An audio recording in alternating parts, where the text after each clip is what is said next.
On the southern edge of Brooksville, tucked between miles of quiet farmland and the whispering outline of old pine forests, sat the kind of neighborhood people often described as the safest place in town. Willow Creek Estate was the sort of development where neighbors still waved across lawns, where children rode bicycles in the fading light, and where porch lights flickered on every evening with comforting predictability. It was a place where no one locked their doors, not because they were careless, but because they believed danger belonged somewhere else. The Hartwell family fit perfectly into the peaceful life Willow Creek promised. Mark and Emily Hartwell had moved to the neighborhood 8 years earlier, settling into House 27, an elegant, pale brick two-story home with a trimmed lawn and an oak tree that stood like a proud guardian beside the driveway. Mark worked as a mechanical engineer in the nearby manufacturing plant. Emily taught second grade at Brooksville Elementary. They had 2 children, Lily, age 11, soft-spoken and bright, and her younger brother, Caleb, age 8, energetic and forever curious. The Hartwells were the kind of family people pointed to when describing what normal looked like. But normalcy has a way of hiding things, especially in places where no one expects secrets to thrive. In Willow Creek, people trusted face value. A smile meant kindness. A good job meant stability. A friendly wave meant you were exactly who you appeared to be. No one ever questioned what they did not see. And that was how the Hartwells disappeared unnoticed. It began with small details, shadows that should have moved but didn't, lights that stayed off for too many nights, mail piling quietly in the rusted blue mailbox at the end of their drive. But in neighborhoods shaped by routine, people rarely look for warning signs unless they are forced to see them. On the night before their disappearance, everything seemed painfully ordinary. Around 7:42 p.m., Mark was seen mowing the lawn, one hand gripping the handle, the other raising casually to wave at Mr. Henderson across the street. Emily later walked the family dog, Copper, pausing to talk about the upcoming school fundraiser with Mrs. Doyle. Lily and Caleb played in the driveway, chalk drawings bleeding into each other in the soft glow of the streetlight. A perfect evening wrapped in the gentle fabric of suburban life. But something else happened that same night, something quiet, something small, something everyone ignored. A black SUV none of the neighbors recognized drove repeatedly around the block. Once, twice, 7 times, slowing each time it passed House 27, its tinted windows swallowing any sense of identity. At least 3 residents noticed it, but none thought much of it. People visited family. Some were lost. Some were house hunting. Harmless reasons, harmless assumptions. At 10:13 p.m., the SUV made one last slow circle around the cul-de-sac before vanishing down Pine Ridge Road, disappearing into a slice of darkness that led toward the woods. And by morning, the Hartwell family would be gone. The trouble was, nobody realized it right away. The first person to sense something off was Emily's coworker, Dana. Emily had never missed school, never once in 12 years of teaching. When she didn't show up that Monday morning, Dana assumed she was ill. When she didn't answer text messages, Dana assumed she was resting. But when the entire day passed with no word, a thin thread of anxiety began to weave its way through her thoughts. Meanwhile, Mark's workplace sent an automated message noting his absence, but no one followed up. The kids' school marked them absent, but assumed they were sick. Everything was dismissed as coincidence, because in safe neighborhoods, people assume the best before they consider the worst. The first true red flag came from the family dog. Copper was found wandering near the edge of the woods late Tuesday evening. He was shivering, his leash dragging behind him through mud and fallen pine needles. Mrs. Doyle recognized him instantly, but when she tried knocking at the Hartwell home, no one answered. Still, she didn't panic. She simply took the dog in for the night, planning to return him when the family came home. But the next morning, something felt wrong. Copper wouldn't stop barking at House 27, growling, pacing, whining. His behavior was frantic, unlike anything the neighbors had ever seen. And that was when small suspicions began to form in the back of Willow Creek's collective mind. By the afternoon, Emily's school had called multiple times. Mark's job left voicemail after voicemail. The children's absence had been marked for the 3rd day in a row. The mailbox was overflowing. The curtains hadn't moved. Kappa's leash was still sitting on the Doyle's porch. And yet the silence around House 27 felt deeper than all of these clues combined. Finally, on Wednesday evening, after Kappa's barking grew uncontrollable, Mr. Henderson made the decision to call the Brooksville Police Department. Officers arrived around 7:48 p.m. They knocked. No answer. They rang the doorbell. No movement. They called dispatch. Within minutes, the authorization was given forced entry. The moment they stepped inside the Hartwell home, the first officer made a chilling observation. It's like the house is frozen in time. TV on, paused. Dinner plates on the table, untouched. Lily's backpack near the stairs. Caleb's shoes by the door. Lights off, but nothing out of place. No broken glass. No signs of struggle. No blood. And worst of all, no bodies. It was as if the entire family had simply evaporated. But the house felt wrong. Too still. Too quiet. Too perfectly preserved. It didn't feel abandoned. It felt staged. And as the officers moved deeper into the house, they began to realize that Willow Creek's peaceful facade had hidden something far darker than anyone could imagine. A quiet neighborhood with a loud secret. And now that the secret was free, it wouldn't stay quiet much longer. The last moments before the Hartwell family vanished would later become one of the most exhaustively analyzed timelines in Brooksville's history. Replayed, reconstructed, dissected by investigators, reporters, amateur sleuths, and anyone desperate to understand how 4 people could disappear without leaving a single trace. What made their final hours so haunting was not the presence of chaos, but the absence of it. Nothing wild, nothing loud, nothing alarming. Everything in their final day looked painfully ordinary, until it didn't. Mark Hartwell woke early, as he always did. Security footage from the neighbor's camera caught him stepping outside to pick up the newspaper. He waved to Mr. Alden, who was out walking his dog. It was a mundane interaction, but later investigators would freeze that moment again and again, Mark smiling, unaware that this would be the last morning he would ever be seen alive. Inside, Emily was preparing breakfast, scrambled eggs, toast, apple slices for the kids' lunchboxes. The kitchen was warm, the lights yellow and soft, the morning routine ticking like clockwork. Caleb rushed down the stairs, still tying his sneakers. Lily followed behind him, half awake but cheerful. Nothing in their behavior hinted at fear, tension, or distress. Emily drove the children to school. Dashcam footage from a passing utility truck caught her silver minivan at the intersection of Maple and Birch. Lily sat in the back seat reading a book. Caleb was eating a granola bar. Emily looked calm, her hands steady on the wheel. This was the last time anyone saw the Hartwell children alive. When Emily pulled up to Brooksville Elementary, the kids got out and waved goodbye. There was nothing strange in their movements, no hesitation. Their backpacks bounced as they walked toward the entrance. The school resource officer remembered Emily's smile. He specifically noted that she seemed normal, happy even. Emily never returned home to continue her usual routine. Mark's keycard logged his arrival at the engineering plant. He greeted coworkers, grabbed coffee in the break room, and settled into his cubicle. He attended a morning briefing, reviewed project notes, exchanged emails, routine communication, nothing suspicious. At 10:42 a.m., he made a phone call to Emily. The call lasted 1 minute and 17 seconds. What they talked about is unknown, but investigators later noted that it was not an argument. There were no raised voices, no distress signals, just a typical mid-morning check-in. This would be the last call between them. Here is where the timeline shifts. Emily signed out of the school office unexpectedly. She told the receptionist she needed to take care of a family matter. It was unusual, but not alarming enough to raise suspicion. She exited the building at 1:19 p.m. Camera footage captured her carrying her purse close to her chest, walking a little faster than usual. Not frantic, not frightened, but uneasy, like someone who'd received troubling news.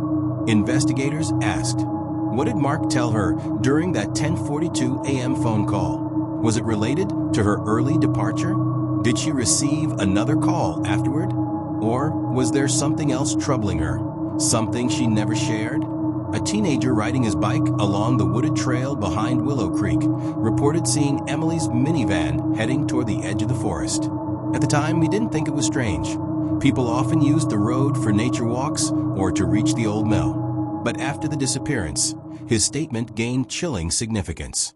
The van's direction placed Emily on a path that did not lead toward home. It led toward the dense woods that bordered the neighborhood and eventually connected to the abandoned quarry, the area where their dog, Copper, would later be found wandering alone. This was the first major anomaly. Emily always picked up Lily and Caleb at 3:30 p.m. Always, without fail. But that day, she didn't show. School staff tried calling her, no answer. They tried Mark, no answer. At first, they assumed traffic or an emergency errand. But when the minutes turned into an hour, questions began to form. The kids waited in the office, confused. At 4:17 p.m., the school contacted a family emergency number, Mark's sister, Andrea. She rushed to pick them up, bewildered. Emily had never forgotten a pickup in 11 years. Caleb reportedly asked her, "And Andrea, did Mom get lost?" Those words would later haunt her. Mark clocked out early, a rare decision. He told his supervisor he needed to handle something urgent at home. He didn't elaborate. His co-workers noted his expression was uneasy, distracted, but not panicked. In footage from the parking lot, Mark is seen getting into his pickup truck. He checks his phone twice. His fingers tap anxiously against the steering wheel before he drives off. What urgent matter pulled both parents away from their day? And why weren't they communicating with anyone? Multiple neighbors saw Mark's truck parked in front of his home at exactly 5:12 p.m. But this is where the timeline fractures. Because Emily's minivan was not in the driveway, Mark entered the house alone. Copper was seen wandering near the woods again, less than an hour after Mark arrived home. This detail unnerved investigators. Asterisk, was the dog outside because Mark let him out?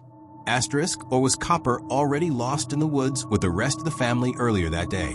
Neighbors swore they saw him mowing the lawn later that evening. He waved at Mr. Henderson. He seemed calm, ordinary, but investigators later questioned whether it was truly Mark. The lighting was dim. The distance was far. The person didn't look directly at anyone. And the mower belonged to the Hartwells, meaning anyone could have used it. If this wasn't Mark, who was pretending to be him? For the 7th time that day, the black SUV circled the block, slowing down each time it passed the Hartwell home. No plates were visible. The windows were pitch black. At 10:13 p.m., it made its final slow loop around the cul-de-sac. And then the Hartwell family was never seen again. The final hours looked normal, too normal, almost rehearsed, almost designed. Nothing screamed danger, but everything whispered it. The last known moments of the Hartwell family were not chaotic. They were quiet, planned, perfectly timed. The question was no longer what happened. The question became, who controlled their final day? And why did no one see the storm brewing beneath their silence? Silence has a strange way of becoming loud when something is wrong. For the first 48 hours after the Hartwell family vanished, that silence quietly grew into an echo, one that would soon envelop the entire Willow Creek community and shake Brooksville to its core. At first, nobody suspected anything sinister. In neighborhoods built on routine and familiarity, people assumed the best. A missed school pickup? Probably an emergency. An unanswered message? Probably a dead battery. A closed door? Probably a family busy with life. But by the 3rd day, the silence around House 27 had become unmistakable. Too thick, too unnatural, too deliberate. On Wednesday morning, the sunlight hit the Hartwell house the same way it always did. Soft, warm, innocent. Yet something felt off. Mrs. Doyle, who lived next door, noticed immediately that the curtains in the upstairs windows hadn't moved for 3 days. Emily always opened them by sunrise. Always. She tried calling Emily again. Straight to voicemail. She knocked on the door. No answer. Copper, the family dog, was pacing in her living room, whining in the direction of the Hartwell home. He had barely eaten. His behavior wasn't just anxious. It was frightened. Something inside him knew what no human yet understood. When neighbors gathered that morning for their usual casual conversations before work, the Hartwells became the topic none of them wanted to worry about, but all of them quietly feared. 3 days, whispered Mr. Henderson. That's not like them, added Mrs. Perry. Yet no one knew what to do. They were good neighbors, but not intrusive ones. They trusted each other's privacy. That was part of Willow Creek's identity. Little did they know that privacy was the very thing the darkness needed. By afternoon, more warning signs surfaced. Emily's school left multiple voicemails. It wasn't just her absence. They couldn't reach her at all. The principal called Mark's workplace. Same story, no contact, no explanation. Andrea, Mark's sister, worried that Emily had not called her about the kids' unexpected pickup. She assumed there must be a simple explanation, but the unease grew by the hour. When she drove past House 27 to check if anyone was home, the driveway was empty. Curtains closed, porch light off, nothing moving inside. The house didn't look abandoned. It looked paused, frozen, as if whatever had happened mid-breath. By the time dusk began to paint the sky in deep oranges and muted purples, the silence around House 27 was no longer gentle. It was suffocating. The neighborhood seemed to hold its breath, waiting for something to happen, something to break the tension. It came from the edge of the woods. Copper suddenly lunged toward the Hartwell property, barking uncontrollably. His fur stood on end, his growl low and primal. He didn't bark like a dog seeing another animal. He barked like a creature trying to keep something away, or warn someone. Mrs. Doyle tried calming him, but Copper refused to budge. He scratched at the ground near the edge of the property line, whining, digging, circling, a frantic ritual that made the hairs on her arms rise. What on earth, she muttered. It wasn't normal behavior. Not for Copper. Not for any dog. Something had happened. Something he recognized and could not forget. Finally, around 7:15 p.m., after hours of growing dread, Mr. Henderson made the decision that changed everything. I'm calling the police, he declared to Mrs. Doyle. No one argued. When the officers arrived, their initial approach was cautious. Missing adults weren't unusual. Families occasionally left for trips without informing neighbors. But the details stacked up quickly. Asterisk, no one had seen the Hartwells since Monday. Asterisk, the children had been missing for 3 days. Asterisk, Emily's absence was uncharacteristic. Asterisk, Mark had never missed 2 consecutive days of work. Asterisk, Copper had been found wandering near the forest, alone. Asterisk, the mailbox overflowed with letters and packages. Asterisk, their cars were missing. The officers knocked, rang the bell, called out. Nothing. The silence felt scripted. Finally, they forced entry. The front door opened with a hesitant creak, revealing an untouched living room. A soft layer of dust had begun to settle, but everything inside was eerily neat, too neat. The TV remote lay on the sofa arm. A glass of water sat on the coffee table, half full. A child's sweater was draped over the armchair. The kitchen counter held 2 lunch boxes half-packed. Emily's phone charger still had her phone plugged into it, powered off. But the most disturbing detail was this. Dinner plates were on the dining table, food still sitting on them untouched, as if the family had been preparing to eat, and then simply walked away. No sign of struggle. No overturned chairs. No blood. No broken entry. Nothing missing. Just emptiness. A perfect emptiness. The officers moved upstairs. Beds were made. Clothes neatly folded. Lily's sketchbook lay open on her desk. Caleb's baseball glove rested on his bed. Everything preserved exactly as it had been the last time the family touched their home. Everything except one thing. In Lily's room, her small chalkboard, painted pink and decorated with stickers, held a chilling message written in shaky handwriting. We have to go now. The handwriting didn't match Lily's usual looping letters, nor did it match Emily's neat strokes. It wasn't Mark's either. It belonged to someone else. Someone who had been in that room. Someone who wrote it in a rush. Someone who wanted to leave a message or a warning. Investigators photographed the chalkboard, analyzing the pressure of the strokes. The writing was hurried, smudged, uncertain, like the hand of someone under stress. For a moment, they allowed themselves to believe that the message meant the family had left voluntarily. But then, something else caught their attention. The message was written over the faint outline of a previous drawing. A drawing Lily had done just a day before the disappearance. A drawing of her family, smiling, standing together on the front lawn. The message had been written on top of their faces, almost as if someone wanted to erase them. As the officers stepped back outside, the blue and red lights flashing across the street, neighbors gathered in clusters. Fear wrapped tightly around their hearts. Whispers filled the night. Where did they go? Why didn't anyone hear anything? How can a whole family vanish? What did that message mean? Was someone watching them? But the silence that followed their questions gave no answers. The only sound was Kappa's low growl, staring into the woods, unmoving, as if he knew where they went, as if he knew who had taken them, as if he knew the darkness that waited beyond the tree line. And so began the investigation, not into a murder scene, but into a vacuum, a disappearance so clean and silent that detectives immediately knew they were dealing with someone who planned this meticulously, someone patient, someone calculating, someone who understood silence well enough to weaponize it. The silence was no longer a background detail. It had become the first warning, but the loudest warning was yet to come. The Hartwell home had stood for 8 years as a place of warmth, laughter, routine, and peace. But on the night officers forced their way through the front door, it transformed into something else entirely, an artifact frozen in time. Not abandoned, but suspended. Not empty, but suffocatingly quiet.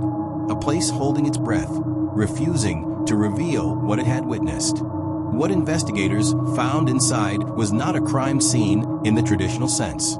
There were no overturned chairs, no shattered glass, no forced entry, no blood. Yet everything inside whispered that something deeply unnatural had occurred. Officer Ramirez, the first to walk through the doorway, later said he felt a coldness that didn't belong there.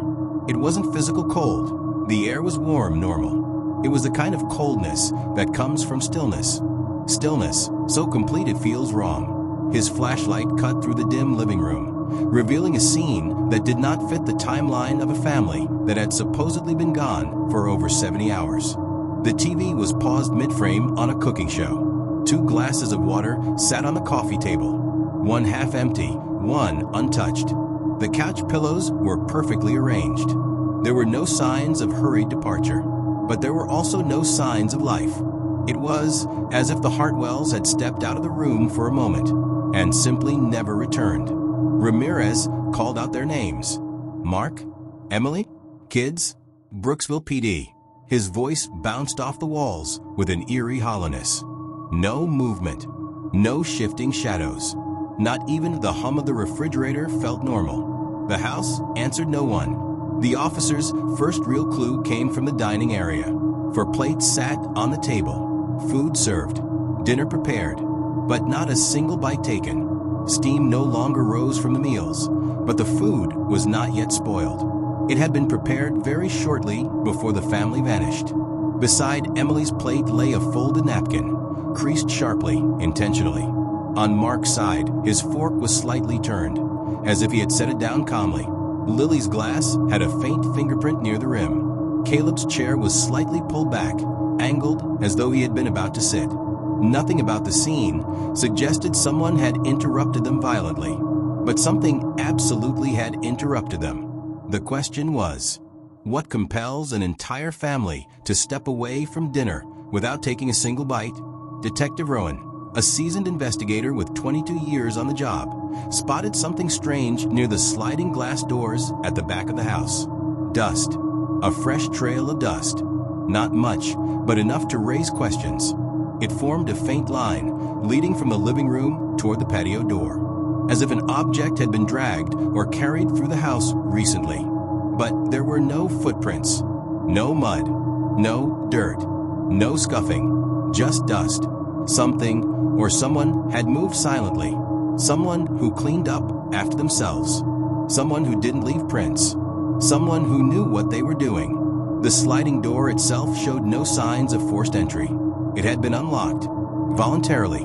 Upstairs, the atmosphere thickened. Children's rooms often feel alive, overflowing with color, noise, life. But Lily's room felt barren despite everything being intact. Her sketchbook lay open on the desk, a drawing of her family, but unfinished. Lily rarely left her drawings incomplete. Her closet door was open a few inches. Inside, investigators found something chilling. Her backpack, still full, still zipped, still waiting for school. Lily never went anywhere without her backpack. Caleb's room was equally telling. His baseball sat on the windowsill. His favorite red sneakers were beside the bed. His collection of dinosaur action figures stood arranged in a neat line on his dresser, something he only did when preparing for bed or leaving the house. Not a toy was missing, not a shoe displaced, not a drawer opened. Children do not leave without signs of preparation. They do not disappear without disruption. This disappearance was surgical. Mark and Emily's bedroom was the last room officers entered, and the moment they did, several of them felt something. All described it differently. Wrong, heavy, unsettled, like someone had been there recently. The bed was made, the lamps turned off. Mark's wallet lay on the nightstand. Emily's phone charger sat empty, her phone missing. Detective Rowan opened the bathroom cabinet, and that was where the silence cracked.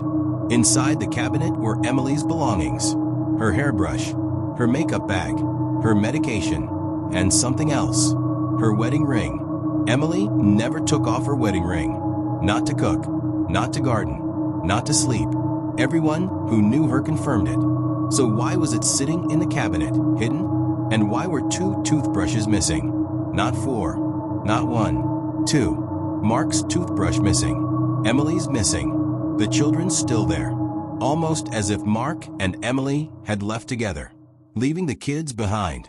But the kids were gone too. Detectives documented every detail. The ring, the toothbrushes, the dust trail, the untouched dinner, the chalkboard message. Individually, each clue raised suspicion. Together, they formed a puzzle only a monster could design. The basement was the final place officers checked. The air was cool, the space orderly, boxes stacked neatly against the walls. But in the thin layer of dust on the basement floor, Rowan found 2 sets of footprints. One small, likely Caleb's, the other much larger. But the larger prints didn't match Mark's shoes. They were too wide, too linear, too precise. Boot prints, heavy boots, work boots, military or industrial, something worn by someone trained, someone disciplined. But the strangest part, the prints led toward the basement door, but not back out, almost as if the person who left them had vanished into thin air, or had been carried out. Behind several boxes, Rowan discovered a storage closet. It should have been empty except for holiday decorations.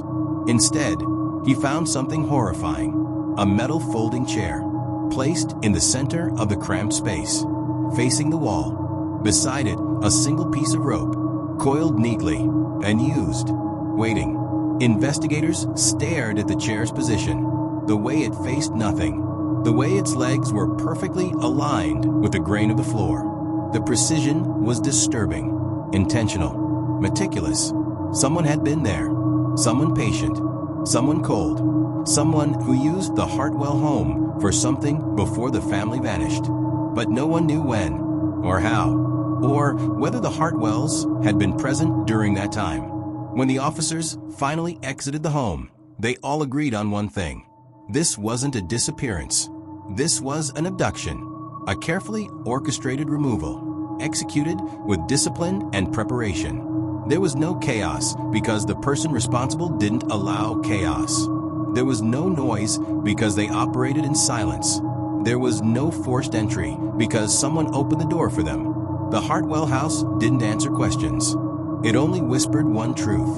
The darkness had been inside long before the family vanished, and it was waiting to be discovered. Every disappearance carries questions, but the disappearance of the Hartwell family carried contradictions, layers of conflicting details that refused to align, as if someone had crafted a story out of fragments, expecting investigators to lose their way in the confusion. What the detectives found in the first 48 hours didn't build a picture. It built a maze someone designed deliberately. Detectives began with the basics, reconstructing the Hartwells' last known movements. But immediately, the timeline fractured. Mark's workplace confirmed he left early at 4:52 p.m., yet a neighbor swore she saw him mowing the lawn at 7:42 p.m. But the angle of light, the distance, and the vague silhouette made her unsure. Then there was Emily. She left school unexpectedly at 1:19 p.m., was seen driving near Pine Ridge Road at 2:03 p.m., but her van was never spotted again, not by traffic cameras, not by neighbors, not by highway surveillance. And yet, at 5:12 p.m., Mark's truck was parked in front of the house. Officers confirmed it was his. If Emily had driven into the woods, if Mark had gone home early, if the kids were safe with their aunt, why were none of them at that dinner table? Why were the plates untouched? And why did the house look staged? The timeline didn't just feel broken. It felt manipulated. Brooksville had only 2 traffic cameras near Willow Creek. Detectives retrieved every second of footage from the day of the disappearance. But what they found created more questions than answers. The same black SUV made its final circle around the cul-de-sac. No license plate. Windows tinted. Car moving at 12 miles per hour.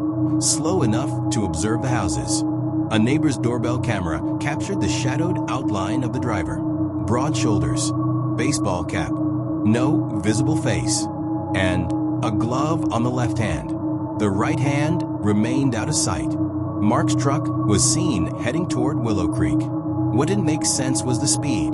He was driving unusually slow. Almost too slow. As if he was being followed. As if he was watching his surroundings. Or as if someone else was driving the truck entirely. When zoomed in, the driver's profile didn't quite match Mark's. The jawline was broader, the posture different, the way the hands held the wheel, too stiff, too deliberate.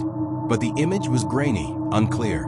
Nothing definitive, just unsettling. At exactly 2:17 p.m., one camera glitched for 11 seconds.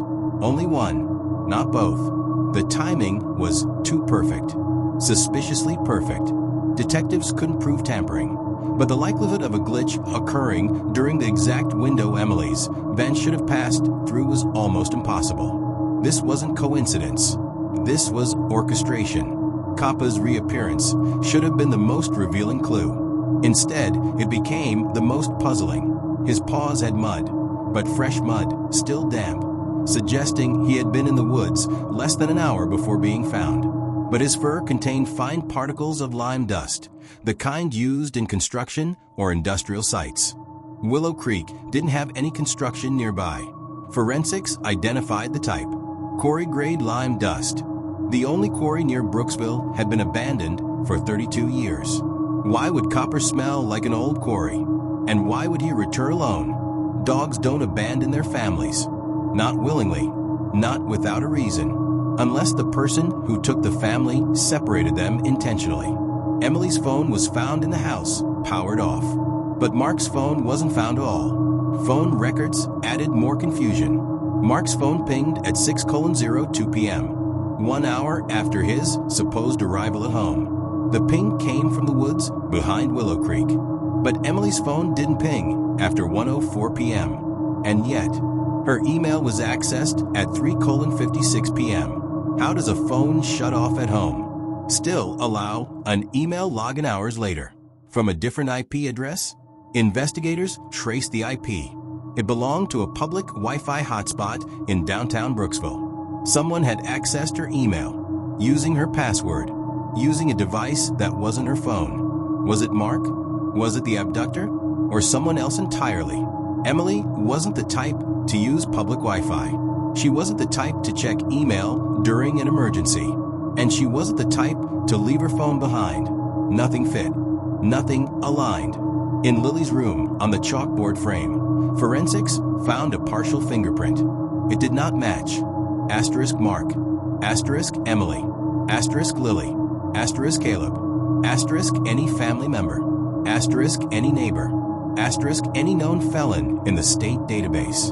The print belonged to someone unknown. Someone who had no record. Someone careful enough to leave no other prints anywhere else. Only one. One partial print. Like a signature, a dare, a calling card, a mistake, or a message. In the basement, the large boot prints led toward the door, but not back out. Investigators considered several theories. Asterisk, someone carried the person who made the prints. Asterisk, the prints were left earlier and covered. Asterisk, someone had used double-layered boots. Asterisk, someone left through a hidden exit. Nothing fit. Then they made another discovery. The dust layer covering the prints was uneven. Something or someone had walked across the basement again after the prints were made, disturbing the dust just enough to confuse analysis. This meant the abductor returned after the Hartwells vanished. Returned. Why? What unfinished task required a second visit? What needed to be erased or added? As the contradictions stacked up, a disturbing realization settled over the investigative team. The Hartwell disappearance wasn't sloppy. It wasn't rushed. It wasn't chaotic. It was strategically engineered to asterisk appear confusing, asterisk obscure the timeline, asterisk prevent clear conclusions, asterisk frustrate investigators, asterisk create dead ends, asterisk waste time. Someone had anticipated the investigation. Someone had predicted every forensic step. Someone had designed the evidence to mislead, not reveal. The result wasn't a lack of clues. It was too many clues. Clues that contradicted each other. Clues that formed a pattern of intentional misdirection. This wasn't just an abduction. This was a performance. A puzzle constructed by a mind that understood investigation procedures intimately. Someone knowledgeable, meticulous, seasoned. And if someone went this far to hide the truth, then the truth they were hiding was darker than anything Brooksville had ever seen. Every investigation reaches a moment when the obvious stops making sense, when timelines collapse, evidence contradicts itself, and nothing fits the logical grid investigators rely on. It's in these moments that detectives begin looking not at what was seen, but what wasn't.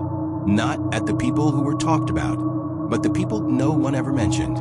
Not at the suspects who drew attention, but the ones who blended into the background so perfectly that their invisibility itself became their greatest weapon.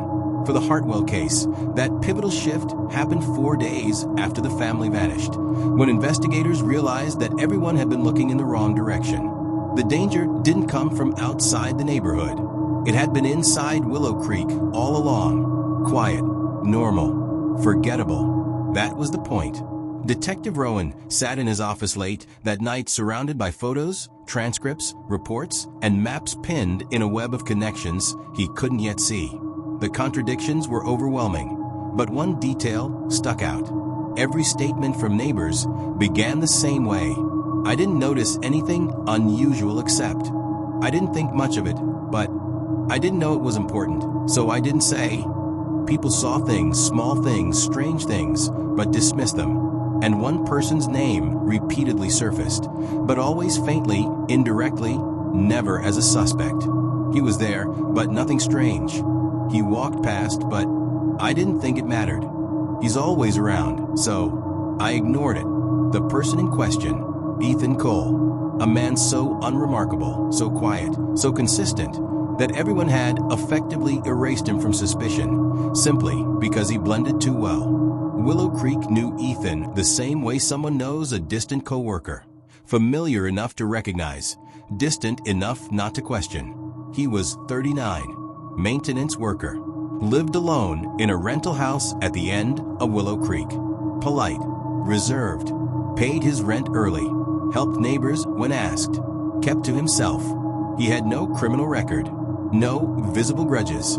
No strange behavior that drew concern. A harmless man, a quiet man, a lonely man, the kind of man nobody thinks twice about. And that is why he was overlooked. Hashtag the first question. Why was he always nearby? On the day the Hartwells vanished, Ethan appeared in 8 separate neighbor testimonies. Asterisk walking his dog near Pine Ridge Road. Asterisk standing near the mailboxes. Asterisk talking briefly to Mr. Henderson. Asterisk driving past at 4:30 p.m. Asterisk seen at the grocery store at 5 p.m. Asterisk jogging near the woods at 6:20 p.m. Asterisk sitting on his porch at 7 p.m. Asterisk walking alone again at 9:30 p.m. On the surface, nothing suspicious. Individually, each moment was normal. But when Rowan lined up the timestamps, something impossible emerged. Ethan could not physically be in all these places at the times people reported. He was in 2 locations simultaneously at least 3 times, which meant either the neighbors misremembered or Ethan was deliberately placing himself around Willow Creek to be seen, so he would appear harmless. Or worse, someone wanted him in those testimonies. Someone wanted investigators to overlook him. 2 days after the disappearance, Emily's colleague from school remembered something. She recalled seeing Emily talking to a man in a hallway during a weekend parent-teacher event. A man Emily described only as someone who knows too much. The colleague couldn't remember his face, only that he was tall, polite, gray jacket. When shown a lineup, she paused at Ethan's photo. I'm not sure, but it might have been him. It wasn't enough for an arrest, but it was enough for suspicion. Rowan pulled Ethan's work schedule. He clocked in at 7 a.m., lunch at 12 p.m., clocked out at 4 p.m. Every day, same times, never a minute off. But when investigators checked security footage from his job, they found something strange. Ethan clocked in, Ethan clocked out, but he was never actually captured working. No footage of him in the hallways. No footage in maintenance rooms. No footage fixing anything. His keycard tracked him entering the building, but never moving inside it. For someone who worked there 8 years, there were shockingly few records of him doing anything. As if he used the job, not to work, but as an alibi. The boot prints in the Hartwell basement had been puzzling. Not marks, not from any neighbor. When the sole pattern was compared to common boot manufacturers, it matched a discontinued model used mostly by asterisk industrial plant workers, asterisk road maintenance crews, asterisk certain utility contractors, and one other category, private security companies. The same model was worn by employees of a security contractor that serviced buildings around Brooksville, including the building where Ethan claimed to work maintenance. And Ethan himself owned a pair. Neighbors had seen him wearing them many times. Ethan carried a standard maintenance kit everywhere. Wrench, screwdriver, utility knife, zip ties, flashlight, pliers. But when investigators interviewed his landlord, he mentioned casually, he hasn't had that big silver flashlight for a while. Said he lost it. Detective Rowan's eyes widened. In the Hartwell basement, during initial inspection, officers found faint circular scuff marks on the concrete floor, the same diameter as a heavy industrial flashlight being dragged or placed repeatedly. That same flashlight was missing from Ethan's kit. Neighbors described Ethan as quiet, calm, soft-spoken, but one neighbor, Mrs. Perry, remembered something unsettling. It was small, but meaningful. She said, "When I told him the Hartwells were missing, he didn't react. Not shocked, not confused. He just said they won't be found and walked away." At the time, she dismissed it. People say strange things when shocked. But Ethan wasn't shocked. He was certain. They won't be found. Not maybe, not I hope, not that's terrible. Just certainty, as if he already knew. Ethan Cole wasn't his real name. A deeper background check revealed he changed his name 12 years earlier.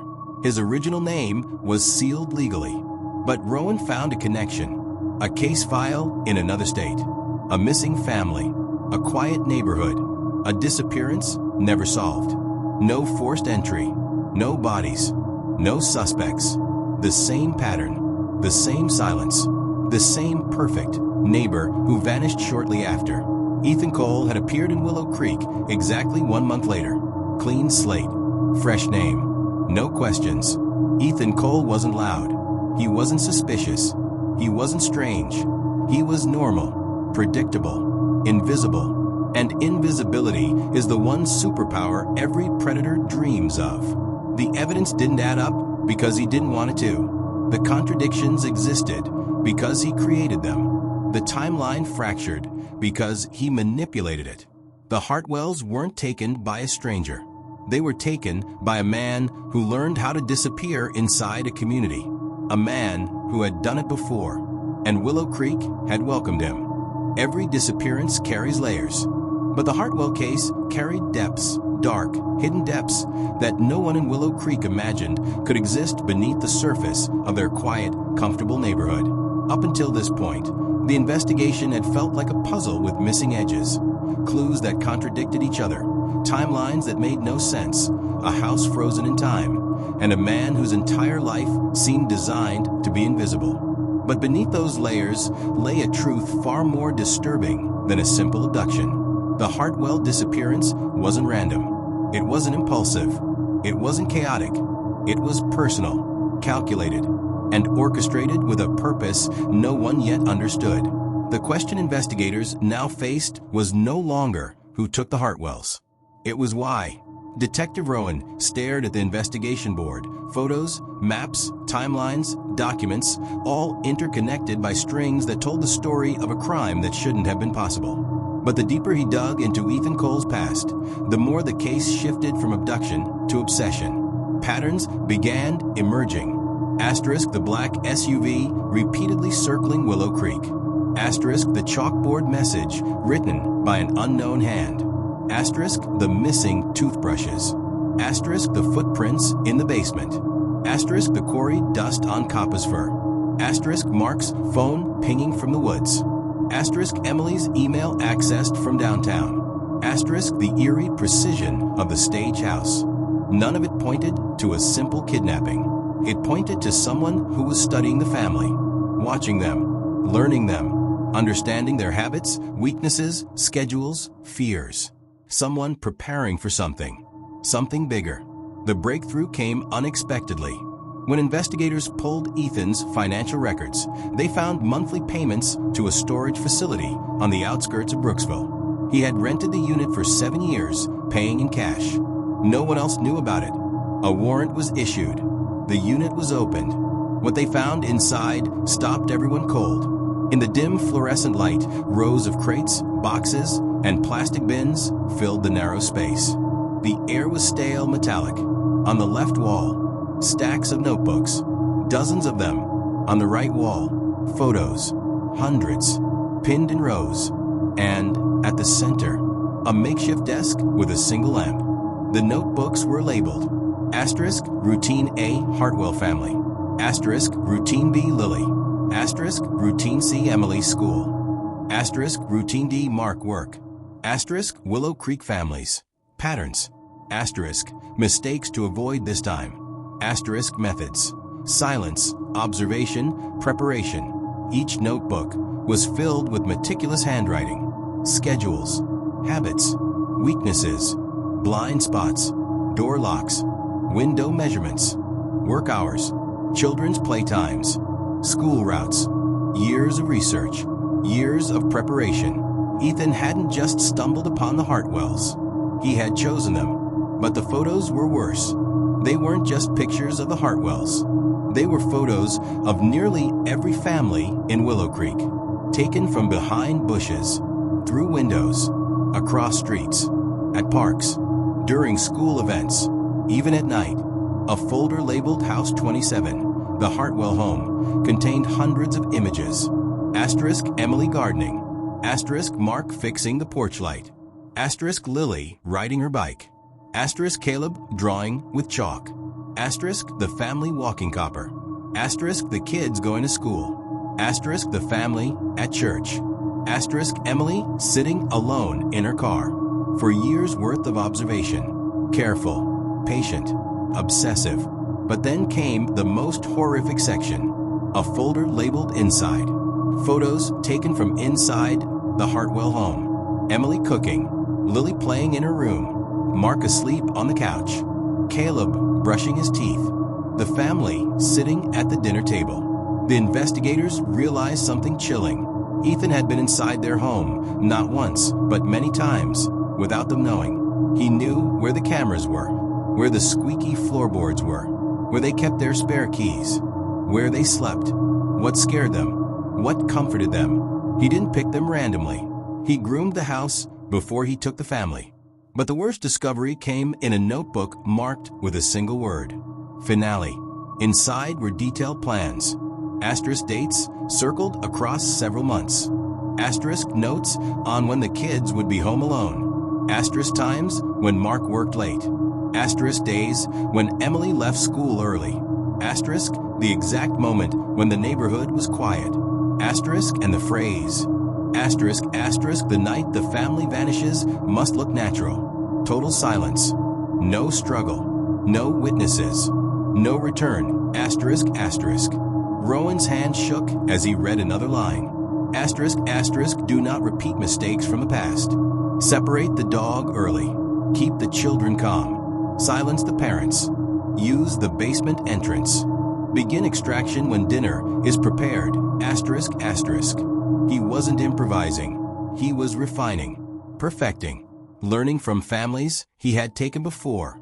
This wasn't Ethan's first crime. It was his latest. When investigators followed the lime dust clue, they discovered that Ethan had worked illegally under an alias at the abandoned quarry 8 years earlier. Not long after, he randomly moved to Willow Creek. Searching the quarry grounds revealed asterisk rope fibers, asterisk shoe prints matching Ethan's boots, asterisk a rusted metal door leading to an underground chamber, asterisk and deep inside the chamber, scratch marks on the walls, child-sized, adult-sized, desperate. Ethan hadn't just used the quarry as a hiding place. He used it as a holding place, a place where families went silent, where voices echoed until they didn't, where no one ever came back out. The quarry wasn't just a location. It was the heart of the secret behind the Hartwell disappearance. Everything investigators discovered pointed toward one horrifying truth. The Hartwell family was not taken because Ethan snapped. They were taken because Ethan was fulfilling a plan, a ritual he had perfected. Study the family, learn their routines, blend into the neighborhood, remove them silently, erase all trace, disappear. He had done it before. He would do it again. And Willow Creek was just another chapter in a much darker history. A history buried beneath a quiet neighborhood. A history no one wanted to believe.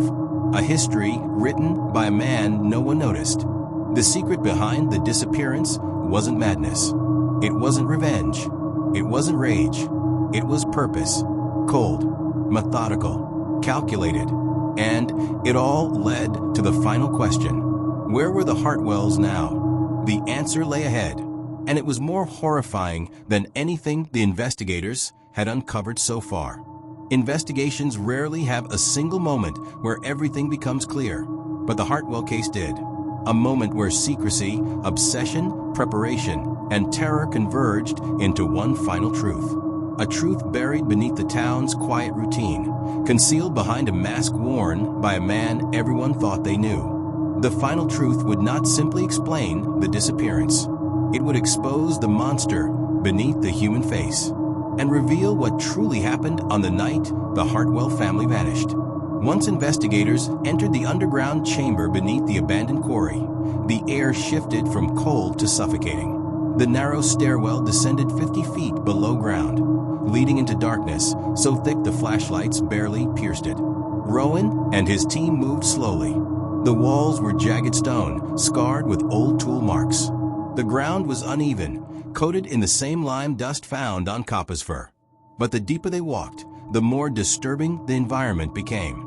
On the far wall, scratches, dozens of them, some small, some large, some frantic, all human. In one corner, they found faded ropes, cut, frayed, worn. In another, a small rusted bucket. The entire chamber felt like a place used for one purpose only: to conceal people who weren't meant to be found. But something was missing: the Hartwells. The underground room didn't hold them. Not anymore. But it certainly held their timeline. A trail of evidence, footprints, fibers, disturbed dust, suggested people had been held here recently. Too recently.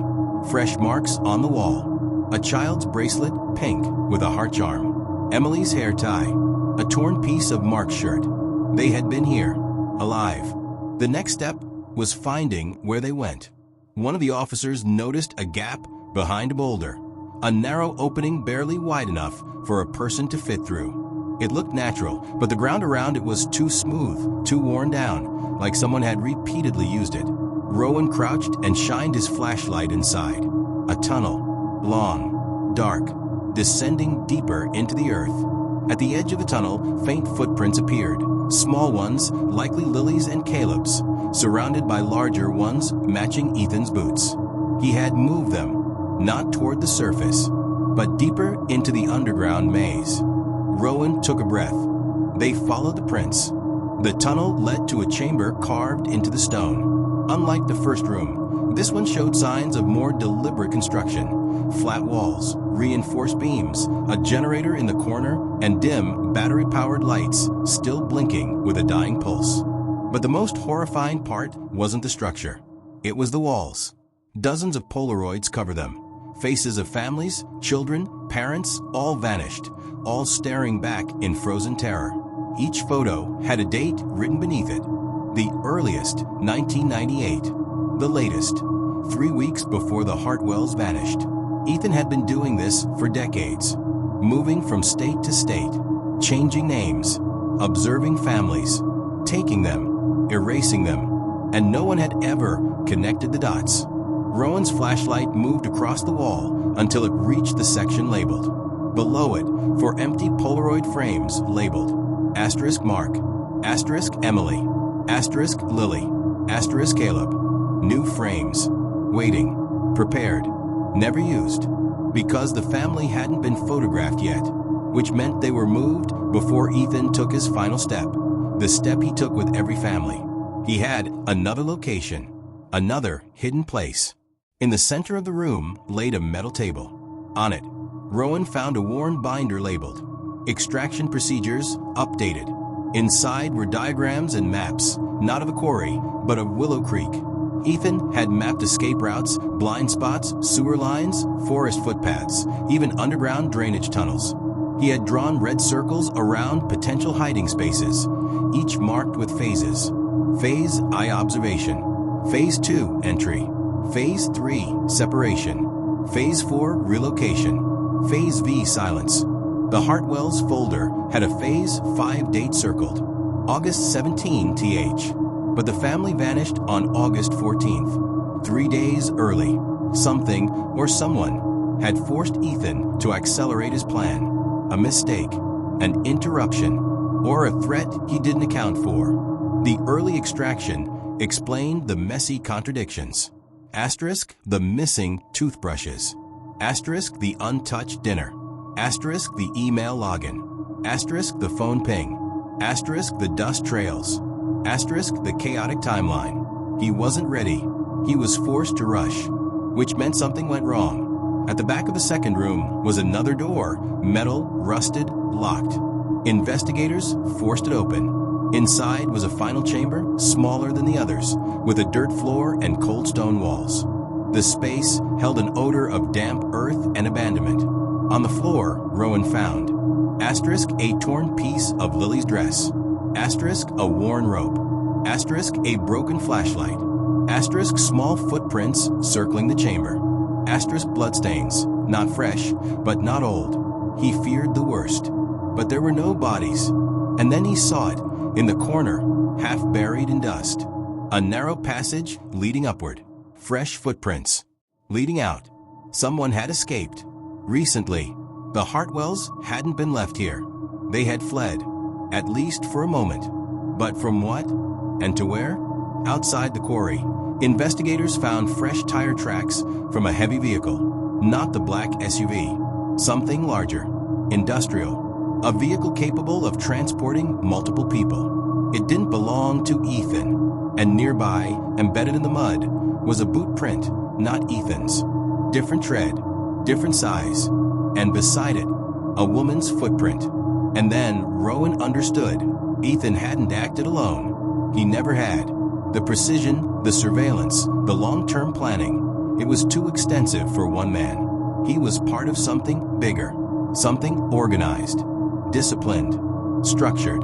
A network, a ring. A group that abducted families, not individuals, for reasons investigators could not yet fathom. The families weren't chosen randomly. They were selected, watched, studied, taken. And Ethan was just one operative, a cog in a darkness stretching far beyond Willow Creek. The final truth wasn't, Ethan took the Hartwells.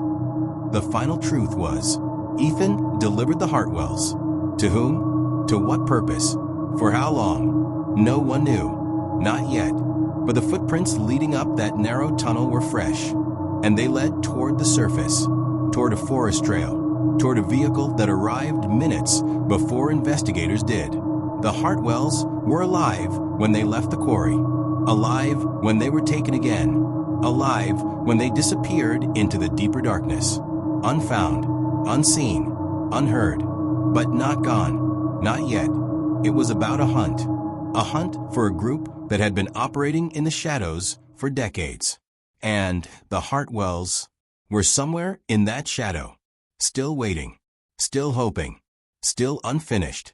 The story was no longer about one family. It was about uncovering the network that took them, and the monstrous truth that had been hiding behind the quiet streets of Willow Creek all along.